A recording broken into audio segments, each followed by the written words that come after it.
My wife took everything in the divorce. The house, both cars, the savings account, even the furniture we had picked out together on our first anniversary. Everyone, my lawyer, my brother, my closest friends, told me to fight her, to get a good attorney and go to war. But I sat across from her in that courtroom, picked up the pen, and signed every single document without saying a word. She smiled so wide when we walked out, a smile I hadn't seen on her face in years. That smile lasted exactly 72 days. Then, the letters started arriving. If you enjoy dramatic stories like this, make sure to subscribe to Francisko's Stories for more. New stories go up every day, and you do not want to miss what is coming. Let me take you back to the beginning, because this story does not make sense unless you understand who I was before any of this happened. My name is Daniel.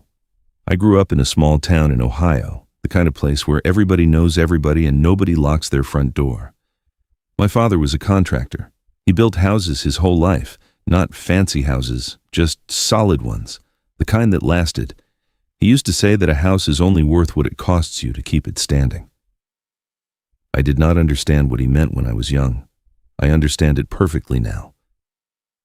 I met Sandra at a friend's wedding when I was 28. She was laughing at something across the room, and I remember thinking that I had never seen anyone so completely comfortable in her own skin. We started dating 3 weeks later.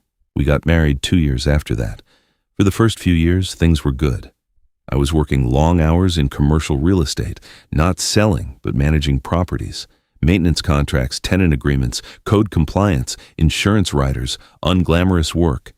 The kind of work most people never think about until something goes wrong. Sandra was in marketing. She was talented, ambitious, and she had a gift for making everything around her look polished and beautiful. The house was her idea, not the concept of a house. We had always talked about owning one, but this specific house. A 4-bedroom colonial on Aldermere Drive in one of the nicer suburbs outside Cincinnati.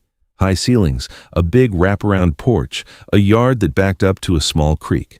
The asking price was at the top of what we could afford, maybe slightly past it, but Sandra fell in love the moment we stepped through the front door. "This is it," she said. "Daniel, this is the one." I walked through every room carefully. I checked the basement. I looked at the roof from the backyard. I asked the realtor questions that made Sandra roll her eyes. "You always do this," she whispered to me. "You always look for the problems." She was not wrong. It was my job to look for the problems.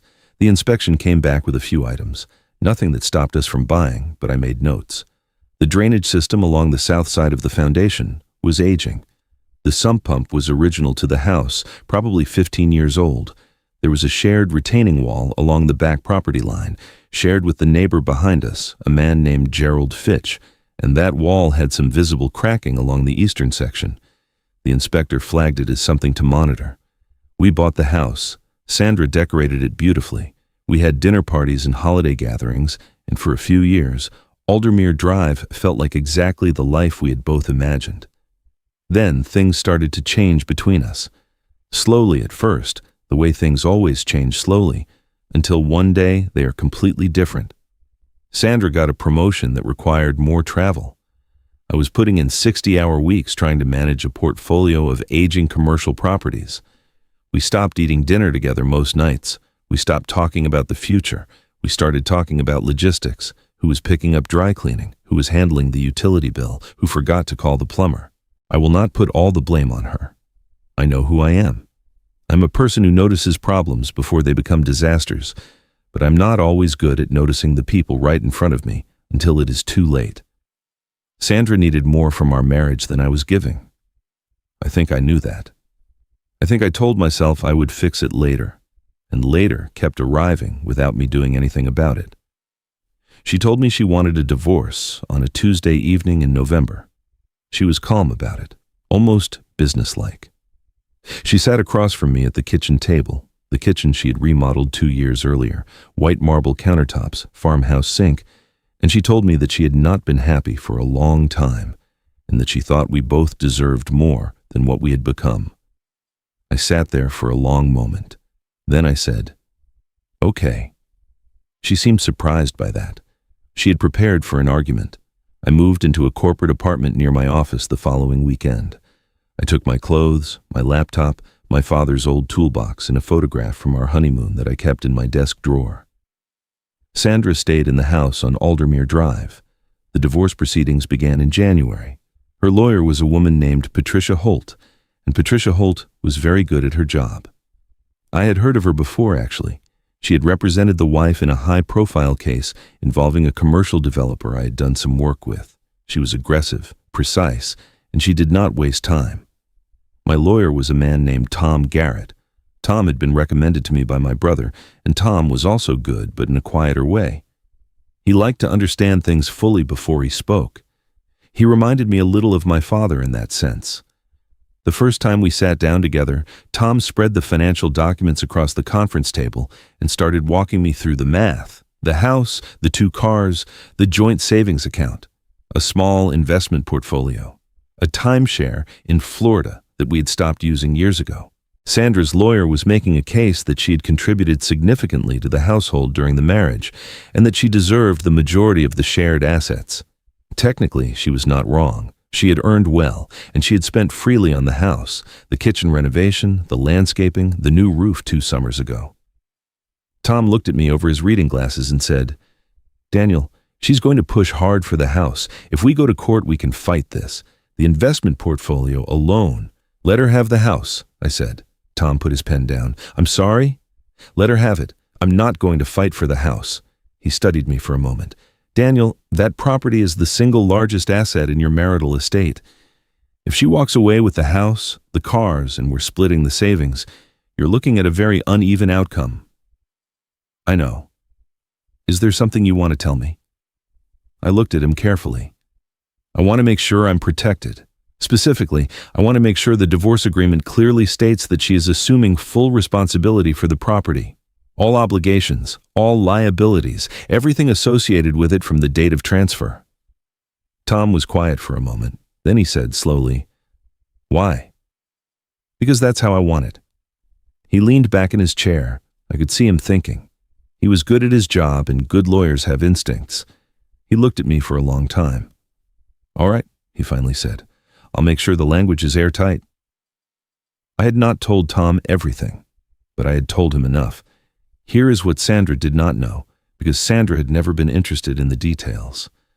The retaining wall. The one the inspector had flagged when we bought the house. The shared wall along the back property line, bordering Gerald Fitch's property. The one with the cracking along the eastern section. Over the years, I'd been quietly monitoring that wall. I'd brought in 2 different structural engineers at different times. The news was never good. The wall was failing. Not collapsed, not yet, but failing in the way that old things fail, gradually and then all at once. The drainage problem on the south side of the foundation was connected to it. Water was moving through the soil in a way that was putting pressure on the base of the wall from our side. Gerald Fitch had been complaining for 2 years, formally, in writing. He had sent certified letters to our address. I had received them.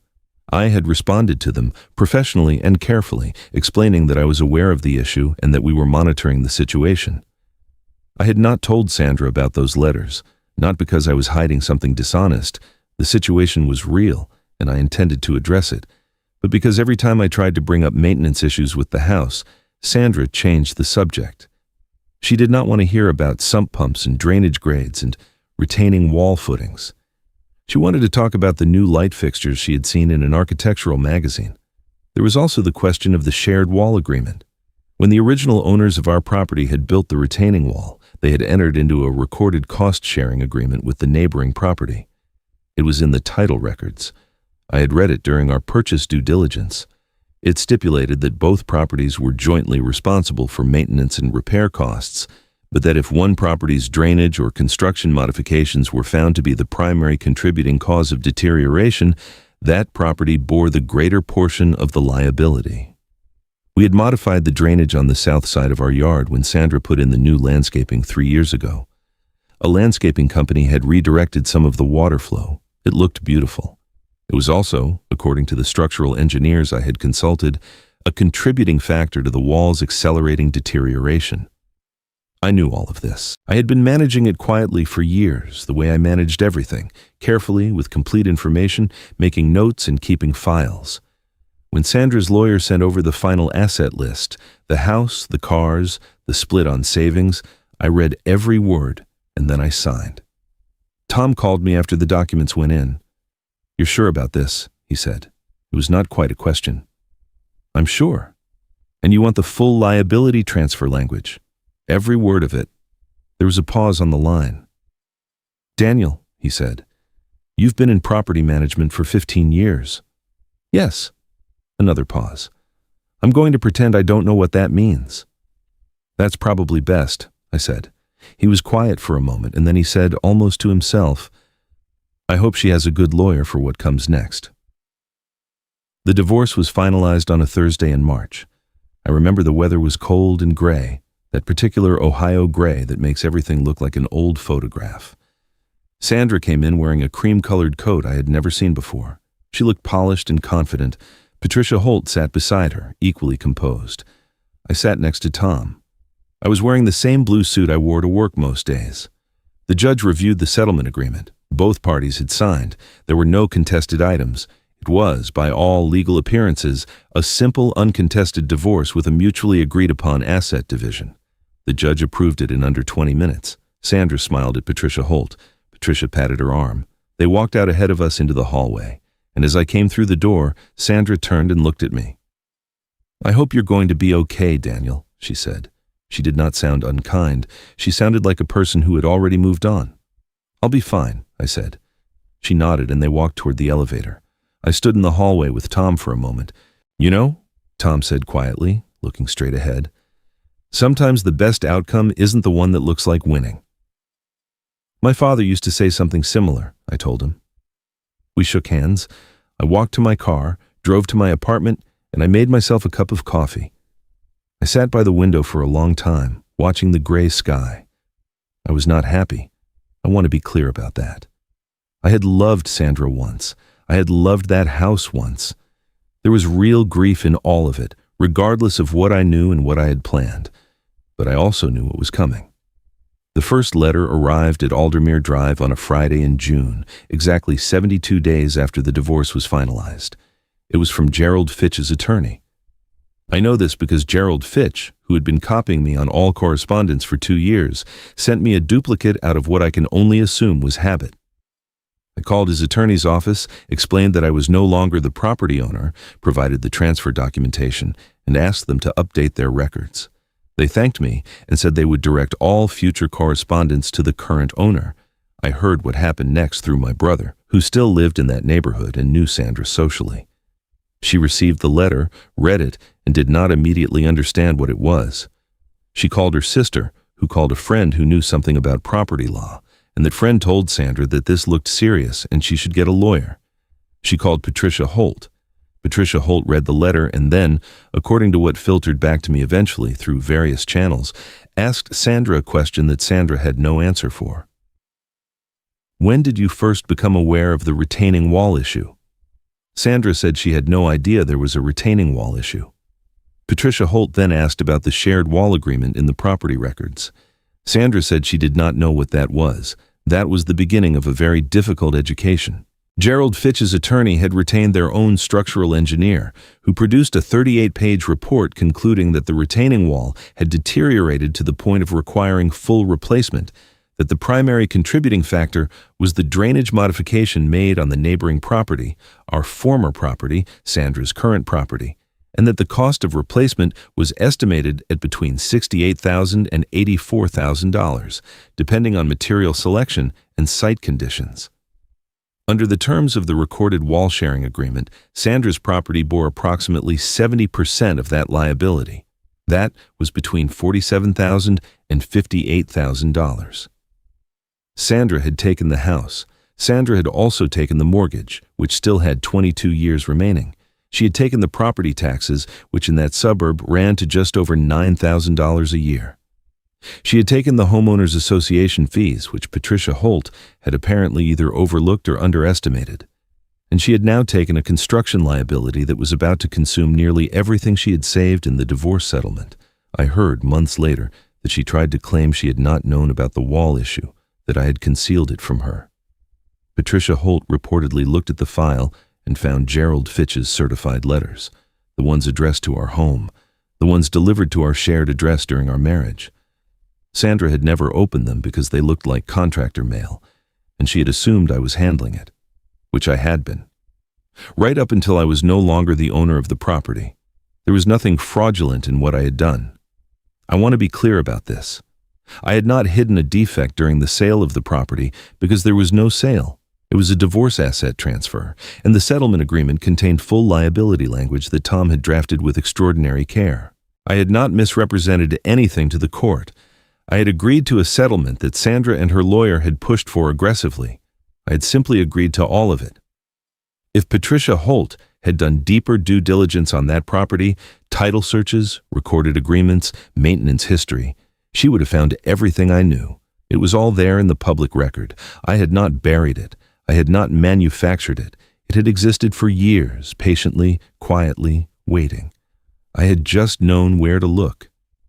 My brother called me on a Saturday morning about 4 months after the divorce. His name is Paul, and Paul and I have always been honest with each other. "Danny," he said, "I ran into Sandra's friend Karen at the grocery store." "How's Karen?" I said. "She is concerned about Sandra," he said, "something about a retaining wall." "That's a shame," I said. "Is it?" There was a pause. "Daniel," Paul said, "did you know about the wall when you signed?" I was quiet for a moment. "Paul, I've been managing that property for 8 years. Another pause. "Right," he said slowly. "Right, of course you did." He cleared his throat. "Are you doing okay otherwise?" "I'm good," I said, and I meant it. I'd used the 6 months since the divorce wisely. With my share of the savings, modest as it was compared to what Sandra had taken, I'd paid off the last of a small investment I had made 3 years earlier in a limited partnership that owned 2 commercial warehouse spaces in Kentucky. It was not glamorous. It was the kind of investment Sandra had never paid attention to, because there was nothing beautiful about it. No architecture, no design, just concrete floors and loading docks and reliable tenants who paid their rent every month. That investment was now generating a quiet, steady income, enough to cover my apartment and my expenses with some left over each month. I also went back to school, online, in the evenings, for a certification in property law that I had been meaning to get for years but never had the time. I ran 3 mornings a week. I called my mother on Sundays. I was, for the first time in a long while, sleeping well. The wall situation developed over the following year in the way these things do, slowly, expensively, and without mercy. Gerald Fitch filed a formal legal complaint. Sandra and Patricia Holt fought it, argued about the liability split, proposed alternative repair plans. The wall continued to deteriorate. There was a winter that was harder than usual, a freeze-thaw cycle that stressed the already failing structure, and in late February there was a partial collapse of about 12 feet of the eastern section. Soil from Sandra's yard cascaded into Gerald Fitch's property. Some of it damaged his garden structure and a section of his fence. Gerald Fitch was not a forgiving man. The repair costs, by the time the legal dispute was partially resolved and a contractor was finally engaged, had risen to nearly $90,000. Sandra's share was $61,000. She did not have $61,000, not after legal fees, not after the carrying costs of the house, not after the HOA and the taxes and the new car payment she had taken on after the divorce. I heard from Tom, who still updated me occasionally because he genuinely liked me and found the whole situation professionally fascinating, that Sandra had approached a lender about a home equity line of credit to cover the costs. The lender's assessment of the property valued it at less than she owed on the mortgage, primarily because of the unresolved wall liability and a recent correction in that neighborhood's property values. The equity line was denied. She had to sell the house. She listed it in April. She sold it in July after 2 price reductions to a couple who negotiated aggressively because their inspector flagged the retaining wall repair. Newly completed, yes, but a recent major structural issue that affected the property's perceived stability. She sold it for less than she had bought it for 8 years earlier. After the mortgage payoff, the remaining wall liability settlement, the realtor commission, and closing costs, Sandra walked away with almost nothing. The house she had loved, the house she had fought for, the house that had been the symbol of everything she believed she deserved. It cost her everything it had to give. I did not feel triumphant when Tom told me. I want to be honest about that. What I felt was something more complicated, sad maybe, tired. There was no satisfaction in watching someone suffer the consequences of a choice, even someone who had hurt me. Sandra and I had once been happy together in that house. I had stood in that kitchen and laughed with her and celebrated things and made plans we never kept. That was real, even if it ended. But there was something else underneath the sadness, a kind of quiet clarity, the feeling of a person who understood the territory and had walked through it carefully and had come out the other side intact. About 14 months after the divorce was finalized, I had coffee with Tom. We met at a place near his office, a small cafe he liked because it was never too loud to have a real conversation. "You know," he said, wrapping both hands around his mug, "I've been practicing family law for 22 years. I've seen a lot of divorce settlements." "I imagine you have," I said. "I've seen people fight for things they shouldn't have fought for. I've seen people give up things they should have kept." He looked at me directly. "And I've seen maybe 3 or 4 times in 22 years where someone came in and I could tell, I just knew, that they understood something the other side didn't." I didn't say anything. "You never told me explicitly," he said. "No," I agreed. I didn't. "But I want you to know," he said, "that everything in that settlement was legal. Everything was disclosed. Everything was documented. Whatever she assumed and whatever her attorney failed to check, that's not on you." "I know that," I said. "I want you to know that I know that," he said. "There's a difference between being dishonest and being quiet. You were quiet." I thought about my father, about the way he used to walk through a house before he agreed to work on it, running his hand along the walls, pressing his foot down on the floor in certain spots, looking at the corners where problems always started. "My father built houses," I said to Tom. "He used to say that every house tells you everything about itself if you know how to listen." Tom smiled. "And if you don't know how to listen? Then you find out the hard way," I said. He raised his mug slightly like a small toast. I raised mine back. I live in a different city now. Not far, still Ohio, but a smaller town, the kind that suits me better than the suburbs ever really did. I own half of a duplex on a quiet street near a park. I bought it with cash, after the warehouse investment paid out in a way that exceeded my original projections. It needed work when I bought it, the kind of work that most buyers walked away from. I did not walk away. I knew what it needed. I knew what it would cost, and I knew what it would be worth when the work was done. I have a tenant in the other half who pays on time every month and who leaves a small plant on the porch railing that I find, for some reason, quietly cheerful. I still run 3 mornings a week. I finished the property law certification, and I am using it. I call my mother on Sundays, and I visit Paul for the holidays. I have not remarried. I'm not in a hurry. I think there is something important about learning to be completely comfortable on your own before you try to build something with someone else. I am still learning that. I think most people are, if they are honest about it. Sandra moved to another state not long after she sold the house. I know this because Paul told me, not because I was keeping track. I hope she is doing well. I mean that. Whatever anger existed in me during the divorce has settled into something quieter and less sharp over time. She was not a villain in this story. She was a person who wanted things she had not fully examined and who believed that wanting them was the same as understanding them. Most people believe that at some point in their lives. I believe I have believed it myself. The difference is that some of us have jobs that force us to look at what is underneath things, at the foundations, at the systems running behind the walls, at the agreements buried in the property records that nobody reads until they need to. It becomes a habit. It becomes a way of seeing. I do not think of that courtroom often anymore, but when I do, I think about the pen in my hand and the documents in front of me, and the moment I signed my name and gave her exactly what she asked for. She smiled because she thought she had won, and maybe in that moment, by the simple arithmetic of who got what, she had. But a house is only worth what it costs you to keep it standing. My father knew that. I knew that. And 72 days later, when the letters started arriving on Aldermere Drive, Sandra finally started to learn it too. Some lessons cost more than others. That is, I have found, usually the ones worth learning. If this story moved you or made you think, please subscribe to Francisko's Stories, share it with someone who needs to hear it, and leave a comment below. I read every single one.